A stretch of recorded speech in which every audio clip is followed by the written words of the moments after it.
जीवन में संघर्ष हर किसी के हिस्से में आता है, लेकिन कुछ लोग संकट में टूट जाते हैं और कुछ लोग आस्था से राह बना लेते हैं। आज की दुनिया में रिश्तों में तनाव बढ़ रहा है, विश्वास कम हो रहा है और घर के भीतर भी मनमुटाव गहराते जा रहे हैं। क्या कभी सोचा है कि जो समस्याएं हमें असहाय बना देती हैं, उनका समाधान सदियों पहले हमारे ग्रंथों में लिखा हुआ है। सभी को जय श्री कृष्णा, जय श्रीमन नारायण। आज हम आप सभी को चैत्र मास के कृष्ण पक्ष की भालचंद्र संकष्टी चतुर्थी की कथा सुनाने जा रही हैं। आज की कहानी में छिपा है एक ऐसा सत्य जो यह साबित करेगा कि जब संकट आता है तब सच्ची आस्था और भक्ति हमें राह दिखाती है। यह सिर्फ एक कथा नहीं बल्कि जीवन को दिशा देने वाली सीख है। तो आइए जानते हैं एक पुत्र वधू की आस्था, एक सास की कठोरता और गणेश जी की कृपा से बदले हुए जीवन की एक प्रेरणादायक कथा को।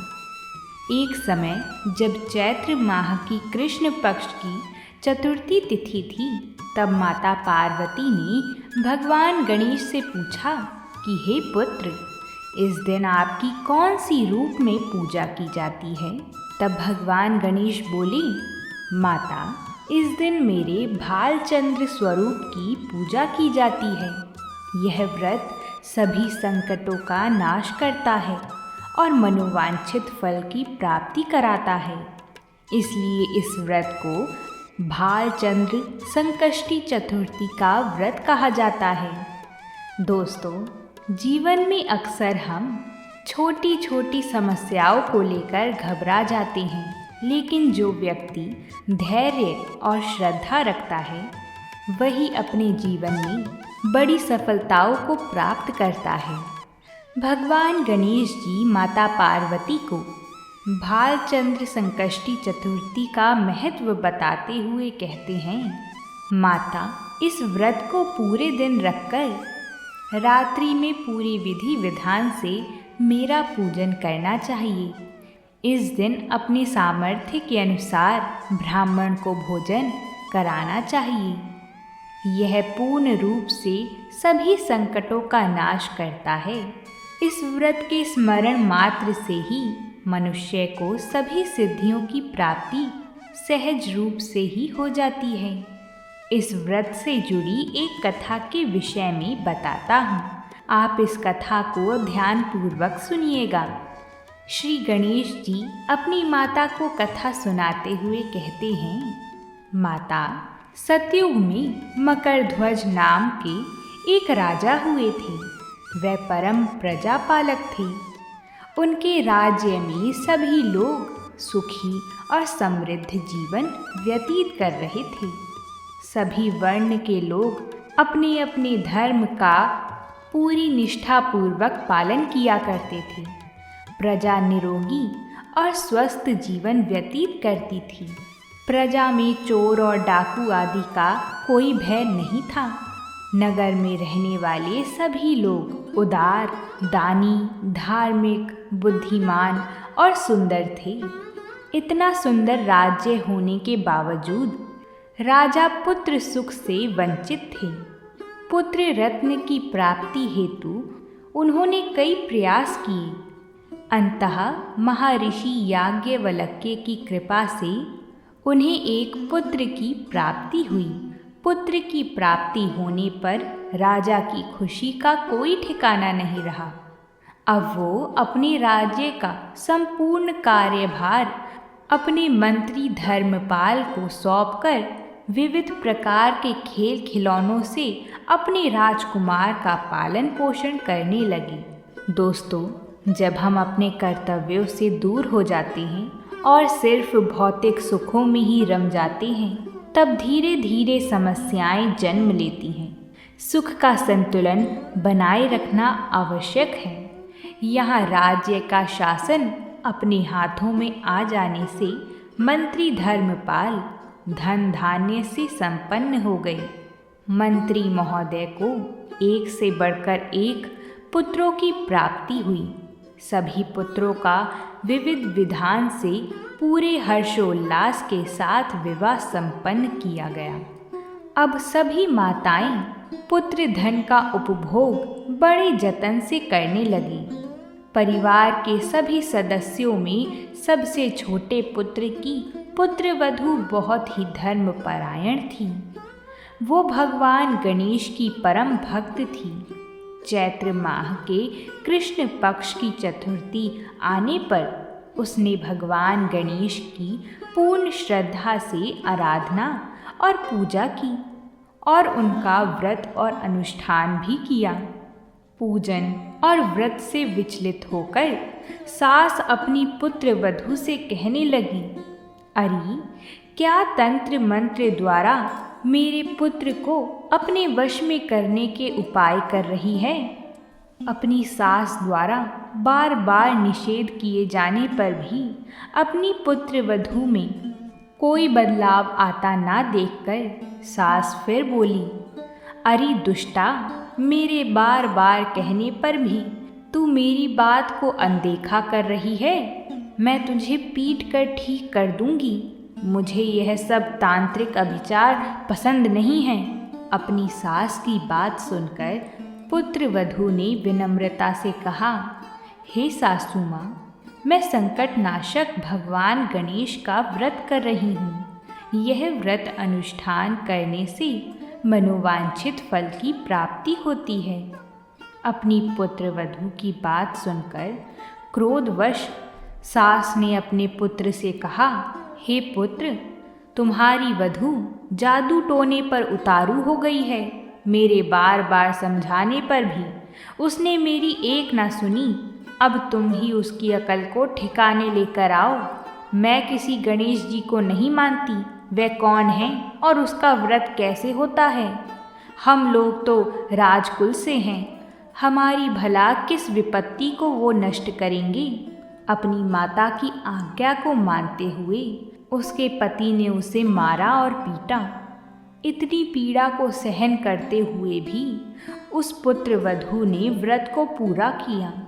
व्रत के अंत में वो भगवान गणेश जी का स्मरण करते हुए प्रार्थना करने लगी और कहने लगी, हे विघ्नेश्वर, हे गणपति, आप हमारे सास ससुर को अपनी लीला दिखाइए ताकि वो आपकी महिमा को समझ पाएं और उनके मन में आपके प्रति श्रद्धा भाव जागृत हो। आज के समय में भी कई बार लोग बिना समझे भक्ति का मजाक उड़ाते हैं, लेकिन सच्ची श्रद्धा और विश्वास कभी व्यर्थ नहीं जाते। अपने भक्त की करुण पुकार सुनकर भगवान गणेश जी ने देखते ही देखते राजा के पुत्र का अपहरण कर उसे धर्मपाल के महल में कहीं छुपा दिया। उसके बाद राजकुमार के सभी वस्त्र और गहने को उतारकर राजमहल में फेंक दिए और खुद अंतर्ध्यान हो गए। इधर राजा ने प्रेम पूर्वक अपने पुत्र को पुकारा, लेकिन उन्हें कोई भी प्रति उत्तर नहीं मिला। जब उन्हें अपने पुत्र का कोई जवाब नहीं मिला तो उन्होंने शीघ्रता से पुत्र की खोज शुरू कर दी। राजा को अपने महल में पुत्र की पुष्टि न होने पर मंत्री धर्मपाल के महल में गई और वहां जाकर अपने पुत्र को खोजने लगी। उन्होंने सबसे पूछा, मेरा राजकुमार कहाँ है? यहाँ उसके सभी वस्त्र और आभूषण मिल गए हैं, किंतु मेरा राजकुमार कहाँ चला गया है? किसने ऐसा निंदनीय कार्य किया है? हाय, मेरा राजकुमार कहाँ है? राजा की व्याकुलता धीरे धीरे अब बढ़ने लगी थी। राजा की दशा को देखकर मंत्री धर्मपाल ने कहा, हे राजन, आपका चंचल पुत्र कहाँ है? उसका मुझे कोई पता नहीं है, किंतु मैं अभी पूरे राज्य में बाग बगीचे आदि स्थानों पर उसकी खोज आरंभ कराता हूँ। मंत्री की ऐसी बात सुनकर पुत्र के शोक में व्याकुल राजा नौकरों, सेवकों आदि से कहने लगी, हे अंगरक्षकों, सेवकों, मेरे पुत्र का शीघ्र पता लगाइए। राजा का आदेश मिलने मात्र से राजा के पुत्र की खोज जोरों शोरों से शुरू हो गई, किंतु राजा के पुत्र का कोई पता नहीं चला। जब राजा के पुत्र का कहीं भी पता न चला, तब वो राजमहल में आके राजा के समक्ष डरते डरते यह निवेदन करने लगी, हमें क्षमा करें, अभी तक आपके पुत्र का कोई पता नहीं चला है। राजकुमार को पूरे नगर में किसी ने आते जाते नहीं देखा है। उनकी बातें सुनकर क्रोधवश होकर राजा ने अपने मंत्री को बुलाया और कहा, हे धर्मपाल, मेरा राजकुमार कहाँ है? मुझे साफ साफ बता दे कि मेरा राजकुमार कहाँ है। उसके सभी वस्त्र और आभूषण मुझे दिखाई दे रहे हैं, केवल वही नहीं है। अरे नीच, मुझे बता दे कि मेरा राजकुमार कहाँ है, अन्यथा मैं तुझे और तेरे पूरे कुल का नाश कर दूंगा। इसमें ज़रा भी संदेह मत रखना। राजा के द्वारा डांट पड़ने के कारण मंत्री विचलित हो गए। मंत्री धर्मपाल ने राजा के समक्ष नतमस्तक होकर कहा, हे भूपाल, मेरा विश्वास कीजिए, मैं अभी पता लगाता हूँ। इस नगर में बालक अपहरणकर्ताओं का कोई गिरोह भी नहीं है, ना कोई डाकू आदि यहाँ वास करते हैं। किंतु पता नहीं कि ऐसा नीच कर्म किसने किया है और ना जाने कहाँ गायब हो गया है। धर्मपाल अब अपने महल आकर अपनी पत्नी और पुत्रों से पूछने लगा। उसने अपनी सभी पुत्र वधुओं को बुलाकर पूछा कि यह नीच कर्म किसने किया है। यदि राजकुमार का पता नहीं चला तो राजा मुझे और मेरे पूरे वंश का विनाश कर देंगे। अपने ससुर की बात को सुनकर सबसे छोटी पुत्र वधू ने कहा, हे पिताश्री, आप इतने चिंतित क्यों हो रहे हैं? यह सब भगवान श्री गणेश की लीला है। उन्हीं के ही कोप का परिणाम। आप भगवान श्री गणेश की पूजा आराधना करें। अगर राजा से लेकर नगर के सभी प्रजाजन पूरी श्रद्धा के साथ गणेश जी की चतुर्थी का व्रत करें तो व्रत के फल स्वरूप भगवान गणेश जी राजकुमार को अवश्य लौटा देंगे। मेरा वचन कभी मिथ्या नहीं होता। छोटी पुत्र वधू की बात सुनकर ससुर ने कहा, हे पुत्री, तुम सत्य कह रही हो। तुम धन्य हो। हमारे कुल में एक तुम ही हो जो मेरा और मेरे कुल का उद्धार कर दोगी। भगवान गणेश जी की पूजा कैसे की जाती है वो तुम मुझे बताओ। हे सुलक्षणी, मैं मंद बुद्धि होने के कारण भगवान गणेश के व्रत का महिमा नहीं जानता हूँ। अंततः मुझ पर और मेरे परिवार को उनके किए गए अपराध की क्षमा देकर राजकुमार का पता लगवा दो। तब सभी लोगों ने भगवान श्री गणेश जी का कष्टनाशक चतुर्थी के व्रत का अनुष्ठान किया। जैसे ही व्रत पूरा हुआ, सभी के व्रत अनुष्ठान के प्रभाव से गणेश जी प्रसन्न हो गए और देखते ही देखते सभी लोगों के सामने उन्होंने राजकुमार को प्रकट किया। राजकुमार को अपने समक्ष देखकर राजा सहित सभी नगरवासियों की खुशी का कोई ठिकाना न रहा। वो बस राजकुमार को आश्चर्यचकित होकर देखने लगे। राजा अपने पुत्र को पुनः प्राप्त करके खुशी से फूले नहीं समा रहे थे। भगवान गणेश की लीला को देखकर वो नतमस्तक होकर कहने लगे, भगवान गणेश जी, आप धन्य हो और धर्मपाल तुम्हारी छोटी पुत्र वधू भी धन्य है, जिसकी कृपा से आज मेरा पुत्र यमराज के वहाँ जाकर भी दोबारा लौट आया। अंततः आप सभी नगरवासी इस संतानदायक व्रत को विधिवत करते रहें। दोस्तों, जब जीवन में समस्याएं आएं, तब घबराने के बजाय धैर्य और विश्वास के साथ सही राह पर चलना ही समाधान है। जब हम परमात्मा का स्मरण करते हैं तब राहें अपने आप ही खुलने लगती हैं। गणेश जी माता पार्वती को कहते हैं, हे माता, यह व्रत हर युग में मनुष्यों के लिए लाभकारी रहेगा। द्वापर युग में युधिष्ठिर ने भी इसी व्रत के प्रभाव से अपना खोया हुआ राज्य प्राप्त किया था। दोस्तों, धैर्य और सही मार्ग का अनुसरण करने से हर समस्याओं का समाधान संभव है।